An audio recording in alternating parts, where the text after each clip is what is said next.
একসময় আকিয়াব থেকে ঢাকার মগবাজার সহ খুলনা বরিশাল পর্যন্ত ব্যাপ্ত আরাকান সাম্রাজ্যে অবস্থানরত বাংলাভাষী বৌদ্ধদের ধর্মীয় ও সামাজিক জীবনে রাখাইন জনগণের ব্যাপক প্রভাব প্রতিপত্তি ছিল। কালের বিবর্তনে সেই আরাকান সাম্রাজ্য ক্ষয় যেতে যেতে এখন রাখাইনেরা খুলনা বরিশাল পার্বত্য চট্টগ্রাম কক্সবাজার জেলা সহ খোদ আরাকান রাজ্যেও অস্তিত্ব হুমকির শিকার হয়ে গেছে। তবে এটাই সত্য যে আজকের বড়ুয়া চাকমা সহ অন্যান্য যেসব সম্প্রদায় বৌদ্ধ ধর্ম চর্চায় একটুকু অগ্রসর হয়েছেন, তার পেছনে সবচেয়ে বেশি অবদান রয়েছে রাখাইন বৌদ্ধ ভিক্ষুদের। বড়ুয়া ও চাকমা সমাজে রাখাইন ভিক্ষুদের যে অবদান রয়েছে তার প্রসঙ্গ নিয়েই আমাদের আজকের আয়োজন। বাংলাভাষী বড়ুয়া জনগোষ্ঠীর সাথে আরাকানি মারমা জনগোষ্ঠীর সম্পর্ক সুপ্রাচীন। ঐতিহাসিকগণের মতে ভারতের মধ্যভূমি মগধ অঞ্চলের বৈশালীর লিচ্ছবি ও বজ্জীদের কিছু লোক রাজনৈতিক, ধর্মীয় ও অর্থনৈতিক কারণে পূর্ব ভারতের দিকে অগ্রসর হতে হতে বাংলা ও আসামের মাটিতে এসে দুই ভাগ হয়ে যায়। তাদের এক ভাগ আসাম হতে চট্টগ্রামে এসে বসতি গড়ে তোলেন, অপর ভাগ বার্মার ইরাবতী নদীর অববাহিকা ধরে আরাকানে উপস্থিত হয়ে তাদের দলপতি চান্দা সুরিয়ার নেতৃত্বে মারমা ও ঐশালী রাজ্য স্থাপন করেন। ধাইয়া ওয়াদি রাজু আইং নামক আরাকানিস ইতিহাস গ্রন্থ অনুসারে সেই রাজ্যের রাজধানীর নাম ধাইওয়াদি বা ধন্যবদার্থ। আসামে বসতি করা সেই জনগোষ্ঠী স্বাধিকার হারিয়ে অহোম রাজার অধীনে সেনাপতিগণের দায়িত্ব পালন করতে গিয়ে পুরো জনগোষ্ঠীর পদবী হয়ে যায় বড়ুয়া, আর পশ্চিমবঙ্গে হয়ে যায় বারজ্যে সম্প্রদায়। আরাকানে তারা স্বধর্ম রক্ষা করে মারমা ও মারমাজি, আর চট্টগ্রামে কেহ কেহ চাতরু, অনচারু পদবী ব্যবহার করলেন। মোগল আমলে কেহ কেহ শিকদার, তালুকদার, চৌধুরী ও মুৎসুদ্দি পদবী নিলেন।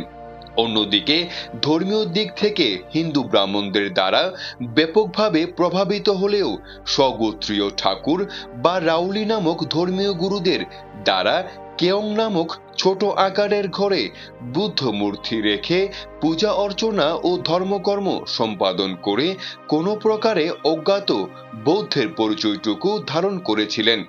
একমাত্র মগা খোম্মইজা তথা ঠাদুবাইন পুঁথি ছিল হিন্দু রামায়ণ মহাভারতের পাশাপাশি বুদ্ধের জীবনীমূলক একটি হস্তলিখিত ধর্মগ্রন্থ। ত্রিপিটক 1864 খ্রিস্টাব্দের আগে পর্যন্ত বড়ুয়া ও চাকমা বৌদ্ধ সমাজে ছিল অজ্ঞাত। সত্যপীরের সিন্নি, শীতলা পূজা, মনসা পূজা, শনি পূজা, লক্ষ্মী পূজা, সরস্বতী পূজা, কার্তিক পূজা, মা মগধেশ্বরী পূজাদি ছিল তাদের ধর্মাচার।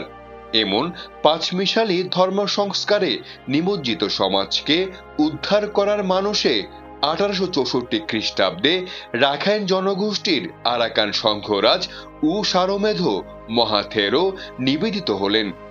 বুদ্ধ শাসন দরদি এই মহান সংঘরাজ তৎকালীন ব্রিটিশ শাসনাধীন চট্টগ্রামের রাঙ্গুনিয়ার রাজানগরের চাকমা রানী কালিন্দী রানীকে তান্ত্রিক কালী পূজা হতে ত্যাগ করিয়ে তৎপ্রশাসিত অঞ্চলে বুদ্ধের প্রকৃত শিক্ষায় আলোকিত করতে অনুপ্রাণিত করলেন। অতঃপর মহামুনি পাহাড়তলিতে সমতলীয় বড়ুয়া ঠাকুরদের প্রধান মাথেগণকে সমবেত করিয়ে বুদ্ধের প্রকৃত শিক্ষা ও ভিক্ষুদের শীলনীতির ব্যাখ্যা দিয়ে তাদেরকে পুনরায় সঠিকভাবে দীক্ষা নিয়ে ধর্মজীবন যাপনের আবেদন জানালেন।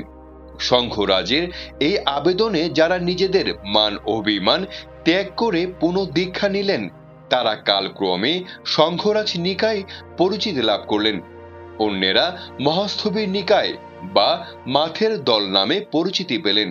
কলকাতায় আয়ুর্বেদ চিকিৎসক চন্দ্রমোহন বড়ুয়া শ্রীলঙ্কার পরিশুদ্ধিকামী কিছু ভিক্ষুদের নিয়ে সমুদ্র পথে চট্টগ্রাম হয়ে আকিয়াবের গদুভাঙ্গা নদীর তীরবর্তী সংঘরাজ বিহারে উপস্থিত হয়ে তথায় সঙ্গরাজ সারমেধ মহাথেরোর নিকটে বুদ্ধের প্রকৃত ধর্মবিনয় শিক্ষা গ্রহণ সহ ভিক্ষু হয়ে সঙ্গরাজ সারমেধ মহাথেরোকে গুরু বরণ করেন।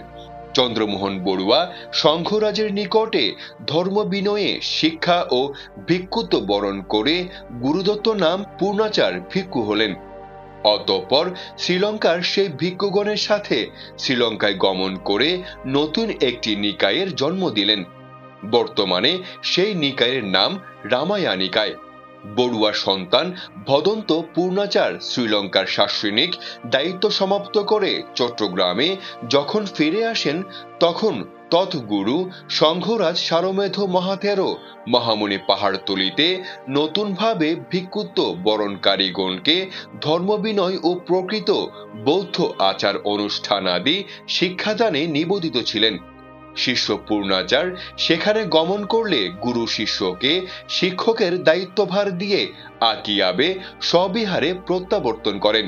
সেই শিক্ষকের দায়িত্ব পালন করতে গিয়েই ভদন্ত পূর্ণাচার সমাজে পরিচিতি লাভ করলেন আচারিয়া পূর্ণাচার নামে।